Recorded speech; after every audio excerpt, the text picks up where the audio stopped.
그러면 이제 왜 시진핑이 그럴 가능성이 있느냐라고 했을 때 일단 제가 기본적으로 세 가지 이유를 들었는데요. 중국의 입장에서도 대만을 무력으로 통일하는 거 출혈이 굉장히 크다. 이득이 별로 없다.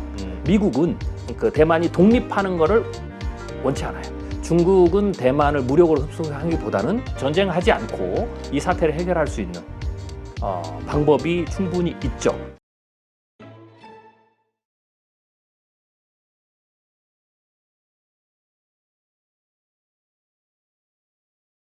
자, 이번에는 중국의 전쟁 시나리오 관련해서 좀 질문을 드리면 2026년에서 27년 사이에는 중국이 대만을 침공하지 않겠냐 이렇게 예상을 하셨어요. 네네. 이렇게 예상하신 이유가 있을까요? 뭐 이제 그거는 제가 이제 그때 2026년, 2027년에 중국이 대만을 무조건 침공한다 라는 것보다는 만약에 중국이 대만을 두고 미국과 어떤 군사적인 충돌이나 무언가를 벌인다면 시점상으로는 그때 시점이 가장 확률적 가능성이 높다라는 거죠. 그래서 시나리오 측면에서 우리가 한번 좀 생각해 본 거다라고 생각하시면 될 것 같습니다.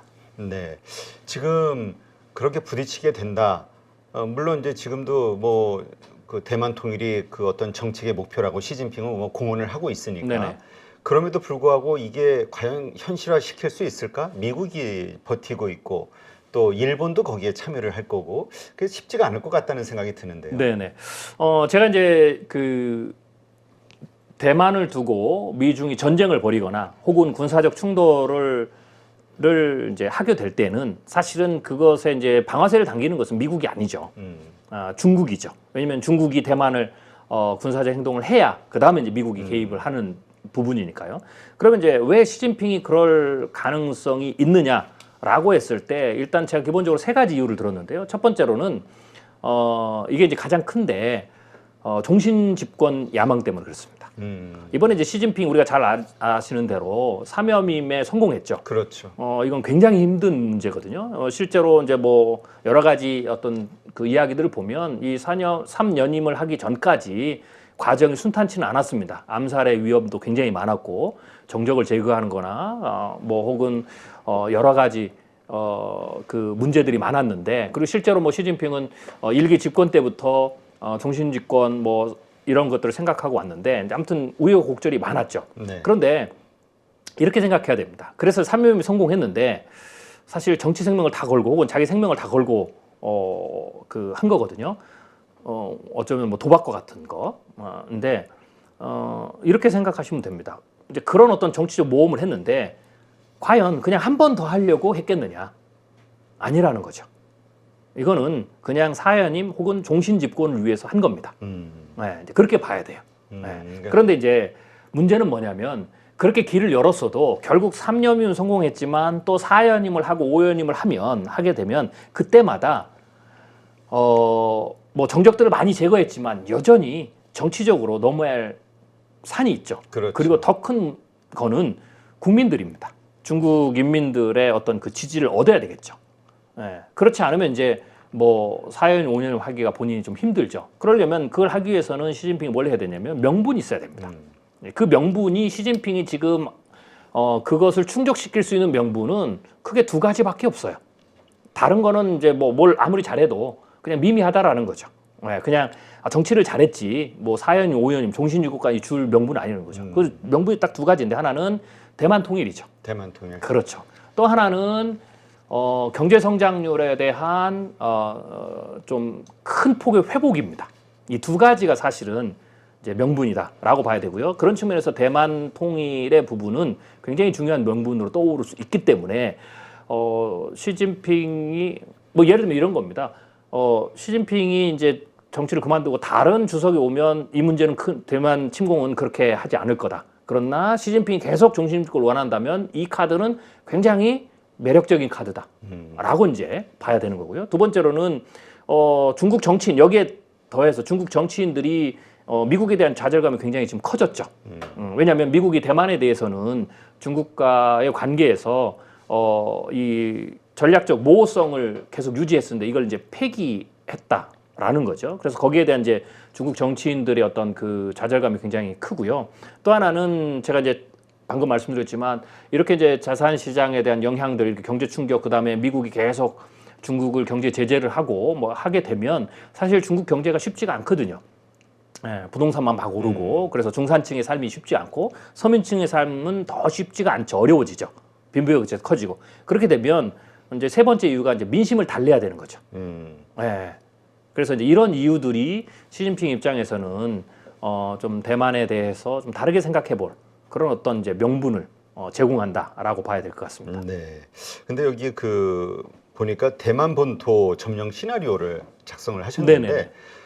사실 그 우리가 그 중국 본토에서 해군으로 상륙 작전을 통해서 대만을 그 점령하기 위해서는 그 대만군보다 10배는 있어야 되는 거 아니야? 이게 보통 얘기들이잖아요. 그래서 쉽지 않을 텐데 이런 게 보통 군사 전문가들의 의견이기도 하고요. 네네네. 근데 여기 보니까 핵무기까지도 사용할 수 있다 이렇게 보시는 것 같아요. 네네. 그러니까 제가 이제 그 시나리오를 이제 쓴 거는 뭐 결론을 먼저 말씀드리면 시나리오를 통해서 시뮬레이션 해보니까 이 중국의 입장에서도 대만을 무력으로 통일하는 것은 중국의 입장에서도 사실 출혈이 굉장히 크다. 이득이 별로 없다.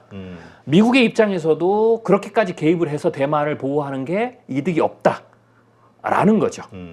그래서 결국은 둘이 전쟁을 하지 않는다라는 시나리오를 제가 전개하기 위해서 중국이 대만을 무력 침공할 여러 가지 방법들을 시나리오적으로 제가 그 시뮬레이션을 해 본 겁니다. 네. 그러면 이제 그렇다면 이제 어떻게 해야 될 거냐라고 봤을 때 여러 가지를 제가 시뮬레이션을 해 봤을 때 가장 그래도 해볼 만한 것은 여러 시나리오 그 세 가지의 시나리오 중에서 중국이 대만을 완전히 해상 봉쇄를 한다라는 거죠. 전쟁은 가지 않고. 네. 물론 중국이 뭐 대만에 상륙할 때 대만군의 10배가 필요하고 뭐 하지만 뭐 그건 충분히 가능합니다. 얼마든지. 그리고 저는 이제 최악의 경우 전술핵도 쓸 수 있다. 만약에 끝장을 본다면. 네. 왜냐하면 전술핵이라는 것은 제가 이렇게 표현하는데요.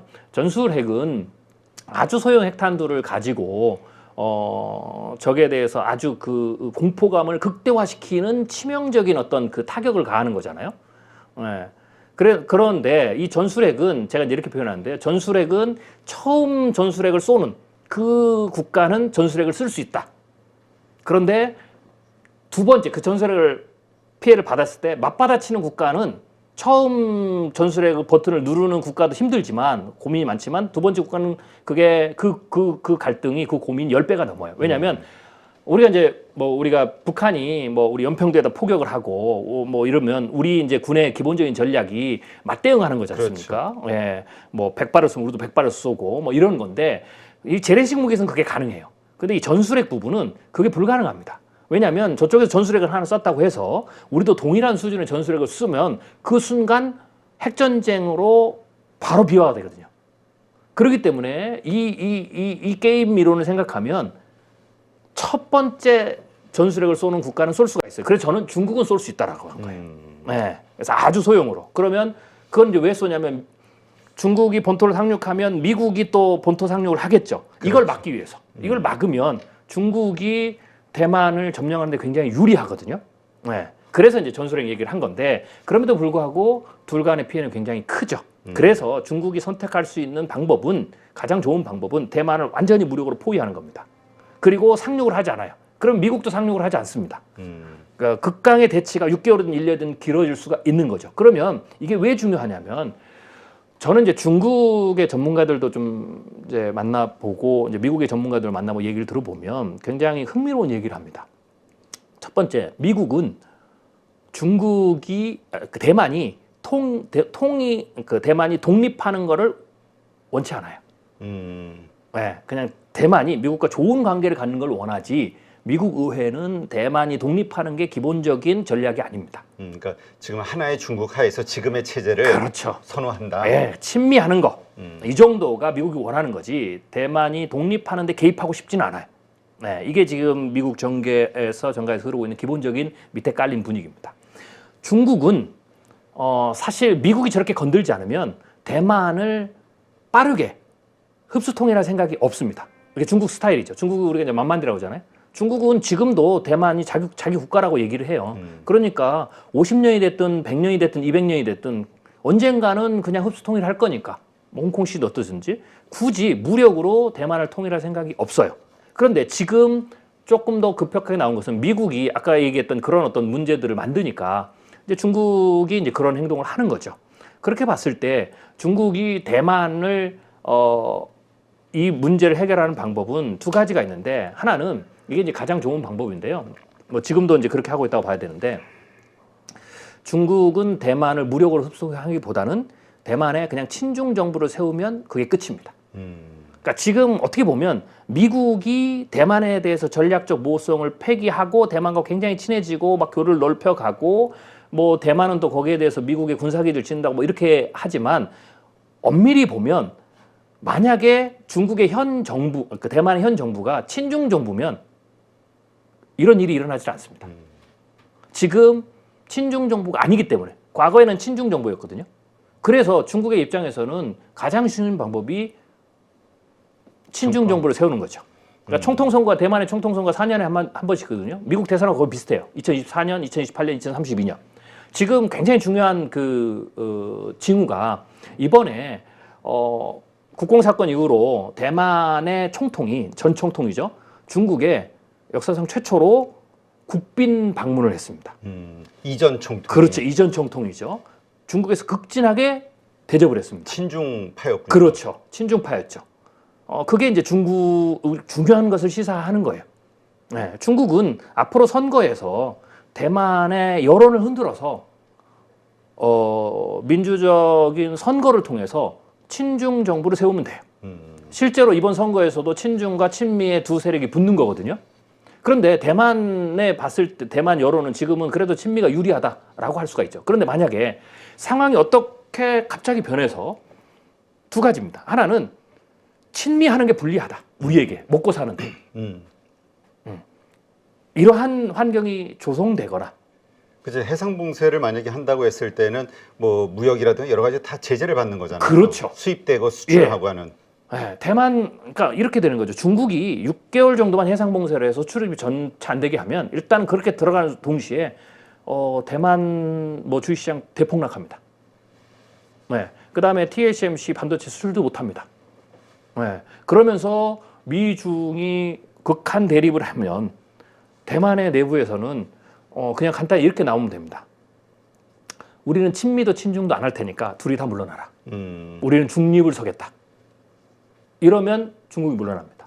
그러면 사태가 끝납니다. 그게 과거의 모습이었죠. 네. 그리고 혹은 그 전에 그게 아니더라도 만약에 친중 정부가 들어서서 이렇게 선언을 하면 됩니다.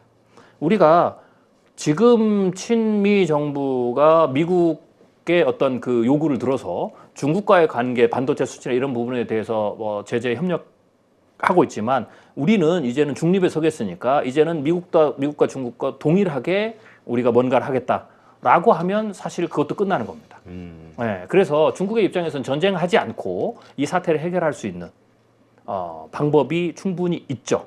그래서 전쟁을 안 가도 최악의 경우 대만을 포위하는 것만으로도 그러한 어떤 이득을 얻을 수 있다라는 거고요. 그게 성공하게 되면 시진핑의 업적이 되겠죠.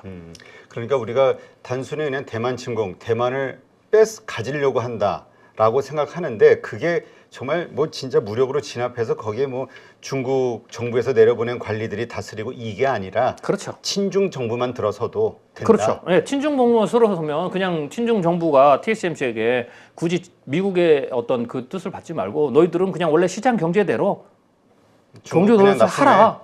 이러면 끝나는 겁니다. 그러면 미국이 사실 TSMC를 제재할 수가 없어요. 왜냐하면 미국이 제재를 하게 되면 타격이 엄청나게 크기 때문에. 그렇죠. 네.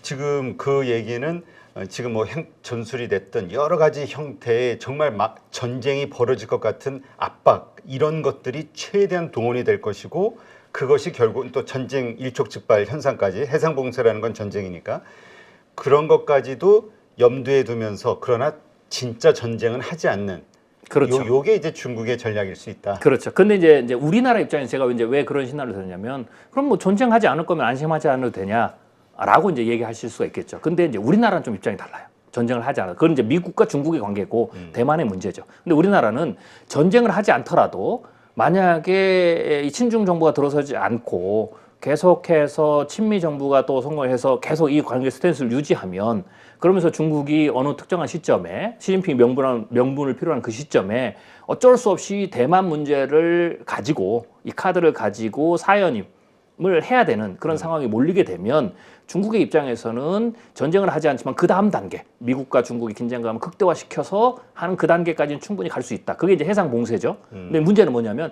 그 해상 봉쇄를 하게 되면 길어지면 그 해상 봉쇄를 할 때에 이제 우리가 이제 보통 이제 제1 도련선이라고 그러는데요. 이 부분이 뭐가 문제가 있냐면 대만 자체의 어떤 그 반도체 시장도 영향을 주겠지만 그 해상 봉쇄를 하게 되면 자연적으로 어떤 문제가 이제 나오게 되냐면 두 가지 문제가 나오는데 하나는 무역로 하나가 봉쇄가 됩니다. 그렇죠. 예. 이쪽 필리핀부터 시작해가지고 대만 해협을 통해서 우리나라, 일본을 통해서 태평양으로 가는 이 무역로가 봉쇄가 되죠. 꽤 오랫동안. 그러면 이제 우리가 지금 봤을 때 코로나 때 공급망에 문제가 생겼을 때 경제적 충격 이게 이제 하나 우리에게 이제 문제가 되는 거고요. 두 번째 문제는 이 해상 대치를 만약에 미국과 중국이 하게 되면 태평양 함대 와야 되죠. 그 다음에 일본에 주둔했던 미국은 와야 되겠죠. 주한미군 당연히 개입되죠. 그렇게 되면 중국이 이 대치를 하면서 그냥 가만히 있지 않습니다. 거꾸로 다른 전술을 쓰죠. 그렇죠. 예, 한국 기업을 압박한다든지 이런 것도 이거는 사드 보복과는 전혀 다른 차원의 강력한 보복이 오게 되겠죠. 그게 6개월이든 1년이든 그리고 그게 풀려도 꽤 오래 간다라고 봐야 됩니다.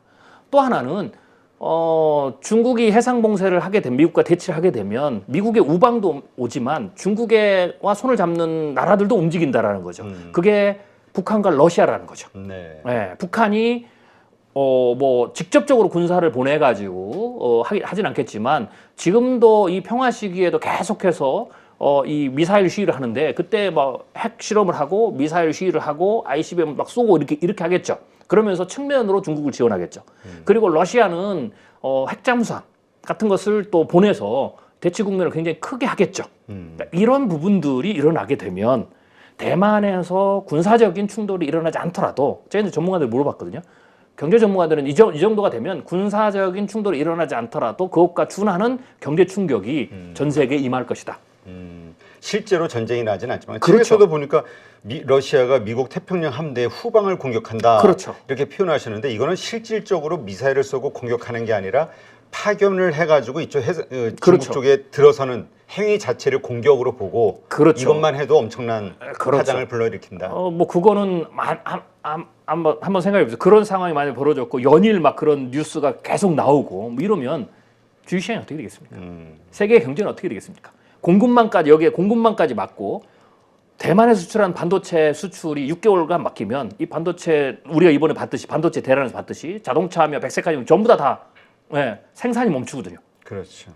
이러면 인플레이션이 다시 뛰게 되고 이게 굉장히 심각한 문제가 생긴다라는 거죠. 그렇게 되면 결국은 어떻게 되겠어요? 압력이 가겠죠.